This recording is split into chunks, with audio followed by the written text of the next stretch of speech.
Sunbreak's title update 5 is out now, featuring Amatsu, which means I gotta go back in and hunt this monster. And I gotta say, this one really blew me away.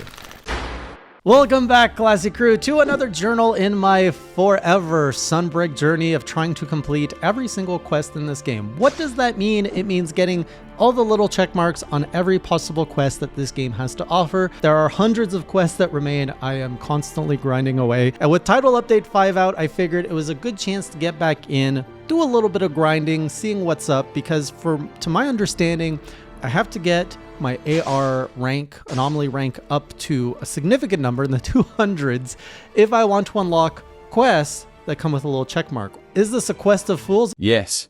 And if we think back to my Iceborne pledge, fight all the monsters, that allowed me to go up against Fatalis and even Arc-Tempered Velkhana, which a lot could say is optional content in Iceborne. But because my pledge forced me to go up against Arc-Tempered Velkhana, I have one of the best gaming memories to this day.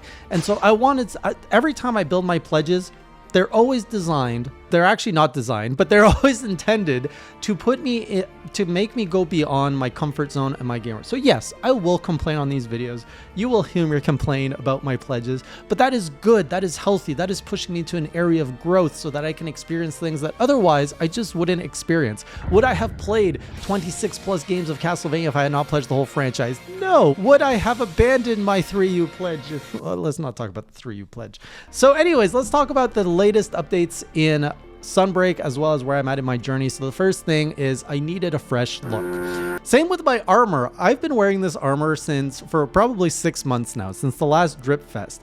And I'm getting a little tired. I was like, I don't feel hunter-esque. Sure, I look classy, I look elegant and good, but I want to feel like a hunter again. You know, I'm about to take on a god of a monster, Amatsu. And so I started looking at all my layered armor, and I came across this really nice one, which has actual metal to protect me, and it has like this really nice, like elegant half cape.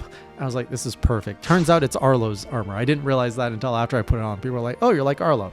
So now we've got a fresh look. I'm ready to go after Amatsu, but first I need to do a few warm-ups because it's been a little while since I've properly played Endgame Sunbreak. No! Okay, we're just warming up. Just warming up. What an embarrassment. And then I did a Furious Rajang with, I think it was with Elder Fugen, and that one was, you know, it's a Rajang fight. There's not much to say, but I discovered, I had no idea that this was an environmental thing in the volcano level, but I noticed in the lake there's a place where there's a rock and there's like water spilling around it. I was like, can I do something with this? So I tried to like throw things at it. I tried to smack the rock. People are like, bomb it. So I put a bomb and I threw a knife. Nothing happened. Oh! But that's something that I used to criticize Rise for, that there wasn't enough environmental hazards. And here I am finding them after 100 hours of playing the game. And apparently they're there. I don't know how many others I missed, because I know that there's hazards in the jungle where you can make things fall from like the vines. Now I just found this one in the volcano. Are there other environmental hazards in the other levels that I'm missing that you can like trigger things to hit monsters? Because I love environmental hazards, and if I've been missing out on them, I would love to know where they're at. Then the Amatsu fight. People are like, let's do it. Let's do the Amatsu. So I'm like, all right. I have to say, outside of the fight, hands down, this is like the best cutscene, potentially one of the best cutscene and story building elements I have seen in Rise or Sunbreak. The emotional charge of the cutscene before you fight Amatsu, of having, sorry, his name escapes me, but having the merchant, the character, like talk about his history with this monster and everything that he did for Yomogi, and then having Yomogi come out and like having that like interaction. I watched that with English dubs, which some of you might say is cringe, but there was so much emotion in that. I felt more emotion in that one scene than probably the rest of the game, and that's very unfortunate because it shows that Rise and Sunbreak could have been, like, it's a good game, but it could have been so much more. It could have had so much more of an emotional punch in its storytelling. And it's even more disappointing because I'm playing For You, where there is like a lot more of that story to it. And now I'm seeing that they had the characters, they had the setup in Rise and Sunbreak, and they're showing me through this cutscene of these two characters, which honestly we haven't seen much of, and I'm caring about them and I'm feeling for them. And I was like, wow, what happened here? Is it really the pandemic that like slowed down development of Rise and Sunbreak? If they had this level of writing and cutscenes for most monsters or throughout the rest of the story, this game would have been on a whole other level from a story standpoint. And so it's kind of a praise and a backhanded compliment because fantastic. Like, this is one of the best intros I've seen in Rise Sunbreak, if not the best, but also a backhanded compliment because why weren't you doing this for the rest of the game? And then I go in there and right away I notice, oh, we got cannons. Okay, this is like a siege fight. So I use the cannons, I shoot it. Then I find the artillery, I grab it, I shoot it, not realizing, oh, that's a one-shot binding thing. The whole fight, at first I was a little worried because I was getting like pushed around from the air. I was like, oh, it's like an Ibushi fight, which I didn't really have a great experience with Ibushi. I felt like I was floating in the air a lot. Luckily in this fight, I'm not floating in the air. It is using a lot of tornadoes against me, a lot of wind, and then eventually some lightning. But I'm able to fight it and have my own and hold my own, I think is the expression. Also, this fight took a lot longer than it should have. I made it to the 10 minute remaining mark. So it turns out Amatsu, I wasn't paying attention to the switch axe I was using. And I've been using a water switch axe throughout most of my night, which is not the best matchup for a lot of the monsters I was fighting, including Amatsu. So it took longer, took more hits to kill it, whatever. I was having so much fun. And then it went into phase 2 where it gets even more intense. It's like double tornadoes. And there's like this wire bug that shoots you way above the arena, which I really love doing. Like, it had such an epic backdrop. And I was like, when do I need to do this? And then, of course, later in the fight, you've got, the ace dude who's like, go up. Utsushi, who tells you at what point you're supposed to go up. And the fight's going back and forth. And eventually I start breaking things. Things are going well. We're getting to the climax of the fight. And then Utsushi's like, I'm out of here. I got to go do something. I was like, where's he going? And I'm fighting him. And then he comes back with a freaking Apex and Ogre, which, where did he find that, first of all? And we're fighting a monster in an arena, and imagine what goes on through this boy's head. He's just fighting for his life, and he's carting because that boy fell a lot. And all of a sudden he's like, you know what? I'm gonna leave this place. I'm gonna go find one of the rarest monsters and bring it back. He brought us a note. Oh, then we got the theme song. Dun, dun, dun, dun, dun, dun, dun, and then we're just fighting, and I'm pounding into Amatsu with my lightning fist. And I did know the backstory. So before going into this fight, I did know that Amatsu destroyed Zenogre's home in Monster Hunter 3 Portable, which is apparently the kind of the story of that game, and it's why Zenogre starts rampaging or causing issues for the village, and it's what starts the little quest. So I totally understood that this was a setup to get Zenogre's revenge on Amatsu, so I was able to appreciate that. It was fun. I pounded him a little bit, and then Zenogre left, and then my next swing cut off Amatsu's tail. I was like, oh, the adrenaline, keep it coming.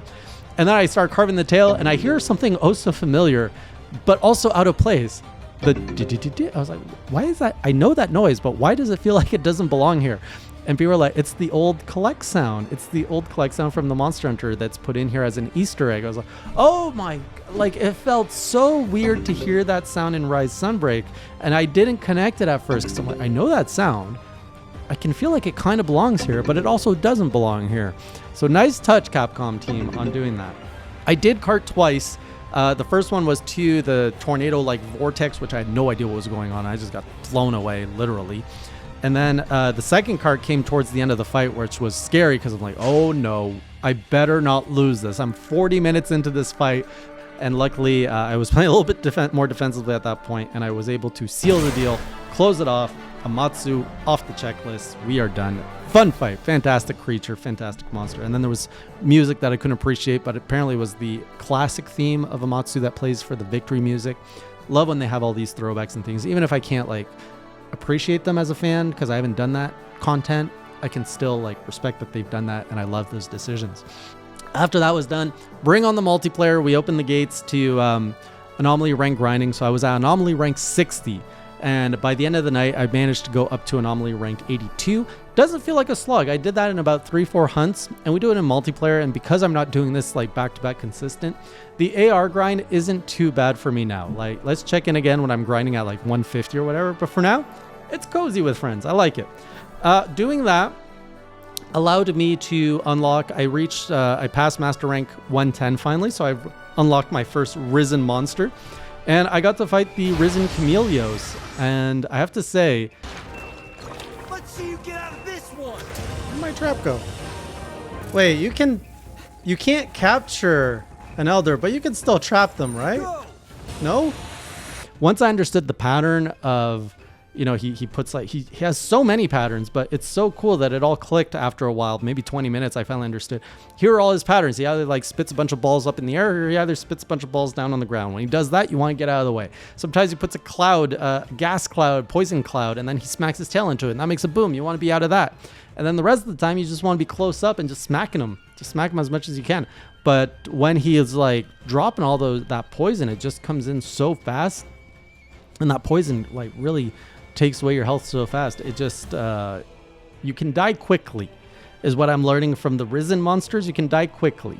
And you could die even faster if I was using the armor upgrades that would have been available to me in Title Update 1 or 2 whenever Risen Chameleos dropped. The thing is, with Title Update 5, you can increase your defense even more. So I like maxed out my defense. I was like, more defense. And even with an additional kind of defense handicap, I'm still seeing my health going down in big chunks with these hits. So these are some serious monsters. I'm only at Master Rank 110. I know that there's like Risen everything else after. I know that there's a Risen Valstrax, which is causing nightmares for everyone. And then there's, you know, the Anomaly ranks are getting very hard. I fought an Anomaly rank 80 Diablos with the crew, and that thing was hitting ridiculously hard. And I was like, what's it going to be like at AR 200? How disgusting is this going to be? So now that I've passed AR 80, I've actually unlocked my 5-star Anomaly rank. So I have access to a whole extra group of monsters to fight in Anomaly ranks. And I'm just going to keep going until, well, I got to do all the quests, but until we get Anomaly rank 6. So I'm not sure when I'll do the next grind. I'm still popping into Sunbreak here and there, making sure I don't go too hard and just like get knocked out and like tired of this game. So yeah, that's where I'm at. Title Update 5 content has been completed and the grind continues. So I'll see you on the next journal when I have something meaningful to share. And until next time, keep it classy.